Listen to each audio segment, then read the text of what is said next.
Irfan Hakim dan Tan Boy Kun akhirnya sepakat berdamai usai sebelumnya keduanya sempat berseteru. Sebelumnya, Tan Boy menuding Irfan Hakim terlalu berlebihan dan bermain drama lantaran masuk rumah sakit akibat makan keripik pedas. Tidak terima dengan tudingan Tan Boy, Irfan langsung menegur sang YouTuber secara terbuka. Mendapatkan teguran, Tan Boy pun langsung menyadari kesalahannya dan langsung mendatangi rumah sang presenter. Dalam kesempatan itu, YouTuber yang dikenal dengan konten seputar kuliner ini akhirnya meminta maaf. Baik Irfan maupun Tan Boy juga mengunggah perdamaian di antara keduanya yang diunggah di akun media sosial miliknya masing-masing. Dalam kesempatan yang lain, Irfan membagikan pengalaman pahitnya saat harus dirawat di rumah sakit. Bagi Irfan, apa yang ia lakukan adalah tindakan yang ceroboh. Lantaran tantangan memakan keripik pedas itulah, Irfan mengalami sakit sampai berpikir dirinya tidak akan selamat. Dan lebih mengerikan lagi, bukan hanya Irfan yang dirawat, tetapi 5 orang yang merupakan karyawannya. Akibat dari kejadian yang mengerikan itu, tidak hanya keluarga yang dibuat panik, tetapi juga teman-teman Irfan, terutama sesama rekan selebriti. Maka, seperti inilah cerita Irfan saat dirinya mengalami hal yang tidak menyenangkan, gegara tantangan memakan keripik super pedas.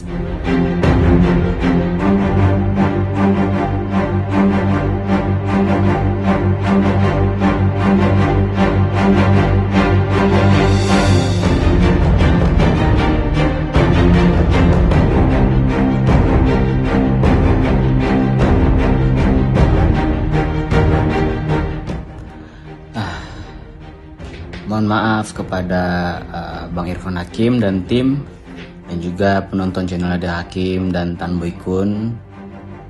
Gue cuma anak muda, mungkin pernah berbuat salah juga. Mungkin ya, emang bikin salah.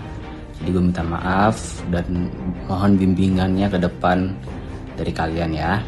Gue udah ngechat Bang Irfan, tapi belum dibales buat ketemu dan minta maaf. Semoga kalian sehat selalu ya. Iyalah, semuanya juga shock dan ya udah ini aja ketemu teman-teman semuanya. Gimana udah baik-baik? Udah. Bersyukur itu semuanya sudah berlalu gitu. Efeknya berapa hari sih Kak? Alhamdulillah ya itu dia. Jadi kalau sebetulnya bisa tanya ke dokter yang bertugas, udah dokternya saat itu sangat panik sekali, langsung dia kasih obat gitu. Langsung saat itu segera mereda. Mungkin kalau terlambat ya bisa fatal, tapi alhamdulillah sih kita masuk siang, sore kita udah bisa pulang, alhamdulillah. Ada setelah itu tapi nggak gue ceritain karena gue juga nggak mau bikin semua orang panik gitu. Jadi beberapa hari kita sesama korban tanda kutip, ini salah satunya nih kameramen gue. Itu dia ada beberapa efek secara fisik dan tapi nggak diceritakan ke orang-orang ya Bal, gitu seperti itu. Pokoknya mah ada yang tidak stabil aja gitu. Ya namanya juga kita para pekerja keras ya, pasti kondisi tubuh juga naik turun gitu. Tapi ya kita tidak pasrah dengan kondisi tubuh kita. Tetap justru kalau kita seniman semakin berkarya akan melupakan kondisi tubuh kita. Tubuh kita tuh semakin kita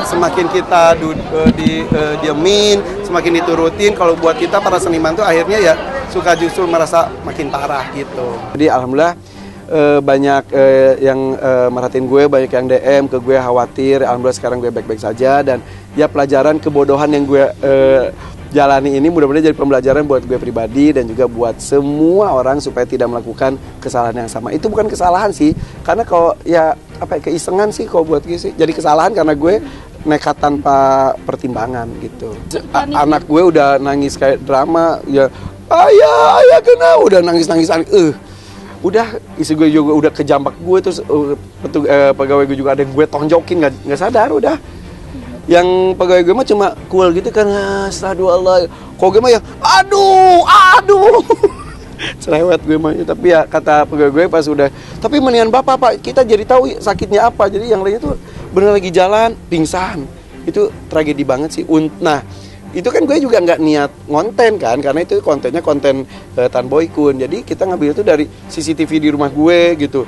Ada ini dan itu juga dari pegawai gue yang iseng pakai HP takut ada apa-apa gitu. Jadi ya kalau orang bilang demi konten ya buat kontennya Tan Boy Kun. Kalau gue tuh saat itu emang niatnya nggak konten, tapi jadinya jadi konten, dan gue konten kan karena gue lagi di rumah sakit juga kan, walaupun sakit gue mikir oh ini harus dikontenkan karena supaya jadi edukasi buat semua orang, dan juga menunjukkan bahwa seorang Tan Boy Kun juga dia berarti punya skillnya adalah lambungnya kuat.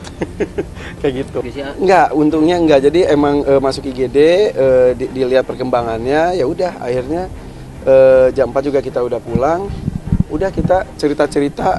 Jadi ya udah, nah yang kasihan tuh ya Baranya itu sampai pucet karena dia mikirnya gini, wah gue di penjara nih, gue di penjara. Karena pas lagi makan juga kan gue iseng ngomong gini, kok ada apa-apa sama gue tuntut tuh ya gitu, bercanda-bercanda. Bener ada apa-apa, tapi ya udah, alhamdulillah semuanya selesai, semuanya juga sehat sampai sekarang, dan jadi pelajaran bahwa ya kita gak usah nekat-nekatan, iseng-isengan sesuatu yang nggak tahu resikonya sebesar itu. Terus yang kedua juga, yang aneh kemarin tuh si Tan Boy Kun-nya sendiri nggak kenapa-napa, biasa dia. Berarti untuk menjadi seorang Tan Boy Kun atau vlogger makanan, apalagi makanan pedas, nggak mudah. Jadi buat teman-teman yang di rumah yang bocil-bocil gitu, jangan sok-sokan jagoan ngelihat idolanya makan itu ikutan, lihat idolanya megang ular berbisa ikutan, lihat idolanya kebut-kebutan ikutan, jangan. Jadi semuanya itu dengan peraturan dan juga skill masing-masing gitu. Jadi ya udah, jadi jangan coba-coba apa sesuatu yang belum pasti kita tahu resikonya apa. Tapi yang lebih serem lagi adalah 5-5-nya mikirnya meninggal. Si yang itu tuh benar udah syahadat di mobil aja, asyhadu alla ilaha, udah gitu. Gue juga pas gitu ya, meninggal nih gue. Sempet mikir gitu. Semua. Jadi berarti bukan gue doang yang lebay. Jadi emang yang diserang itu adalah mental kita juga kayaknya, itu entah apa itu ya. Jadi ya di kemasannya gue udah diperingatkan, sudah siapkan kata-kata terakhir, ada ngomong gitu juga, tapi gue lihatnya setelah sembuh. Berawal dari keisengan dan rasa penasaran, Irfan Hakim memutuskan menerima tantangan memakan keripik super pedas untuk sebuah konten YouTube. Sayangnya bukan hal manis yang didapatkannya, melainkan rasa sakit dan panas, terutama di bagian dada, yang membuat Irfan dan 5 orang pegawainya tumbang hingga harus dilarikan ke rumah sakit.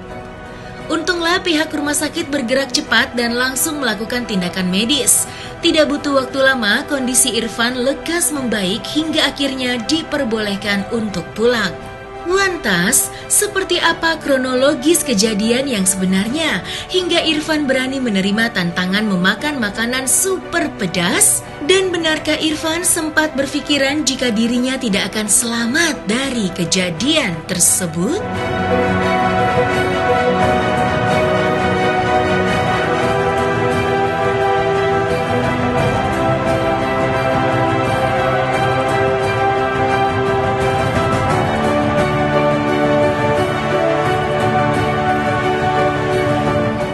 Kita inilah tantangan makanan pedas. Lu bisa pedas gak? Ya bisalah dikit gitu. Nah bodohnya gue mungkin nggak gaul ya, gue nggak tahu itu pakui itu apa, keripik pedas yang itu apa. Padahal kan itu udah viral banget. Dia udah ngomong, dia liatin, nih ini ada keripik yang dari Amerika yang satu kepingnya tuh bisa sampai 3 juta kan sebetulnya. Terus katanya pedas banget, oh gitu. Nah ini tapi ada buatan Indonesianya, oh oke. Terus dia nantang gue makan itu satu keripik sama makan 1 sendok saus cabe. Tapi keripiknya itu kan dari ada bahan cabe terpedas di dunia tuh, yang dari Meksiko. Si itunya juga kalau yang botol cabenya tuh si Bara pun belum pernah nyobain, itu dari Swiss gitu kalau nggak salah, gak tau. Nah akhirnya udah, bodohnya gue ya udah, Bara makan ya gue ikutan makan aja. Di otak semua orang juga pasti kan mikirnya, ya sepedes-pedesnya kayak gimana sih. Terus udah gitu kata Sebara, ntar bisa bikin sakit perut. Gue mikirnya juga kan, paling mules kayak gimana lah, biasa aja. Udah, gue makan. Di sini nggak pedes, tapi tiba-tiba panas gitu. Dada gue deg-degan kayak jantung, kayak mau jantungan gitu. Aduh, kok ini deg-degan gini ya? Gue lupa faktor umur juga kali gue ya. Untung jantung gue sehat gitu. Maksudnya kalau gue ada kelainan jantung itu bisa langsung lewat saat itu juga. Nah pas lagi lihat gue gitu, gue aja kameramen gue, Bal sini Bal, si Iqbal cobain. Terus ada kiper gue, penjaga binatang, gue suruh cobain juga. Dan mereka juga karena ngelihat gue berani, mereka pada berani juga. Emang kita juga pada polos semua. Udah gitu ada kameramen gue ada 2, satu lagi disuruh makan juga. Wah langsung mual dan lain-lain, muntah, udah muntah tiba-tiba yang kiper gue yang ngomong katanya nggak apa-apa, pingsan. Kamar mandi, udah gue juga ngejoprak, udah sampai bunda gitu, langsung kepikiran mati saat itu. Udah langsung heboh saat itu sambil gue udah sadar nggak sadar gitu, gue denger yang lainnya gue Iqbal pingsan juga. Jadi waktu yang bersama tak gitu semuanya barengan di berbagai macam, ada yang di kantor gue, ada yang gue di kamar, ada yang di joglo gitu. Rumah gue kan luas ya, jadi di mana bohong bercanda. Jadi di mana-mana ada di beberapa titik itu pada pingsan. Udah heboh terus dalam kondisi gitu gue masih ngomong juga, gue bilang itu tuh Jenny kasihan Jenny bawa ke rumah sakit, Jenny bawa ke rumah sakit. Gue udah nggak mikirin kondisi gue mikirin anak buah gue kasihan gitu. Lagi ngomong-ngomong gitu, kok gue diangkut, gue juga diangkut. Nah gue digotong juga gue. Udah masuk ke rumah sakit, masuk IGD. Untung aja pertolongannya cepat, kita langsung diinfus, dikasih obat-obatan penahan rasa sakit, terus penguat lambung dan lain-lain. Udah dalam waktu itu kan kejadian dari makan ke kolaps itu tuh paling cuma setengah jam juga kurang.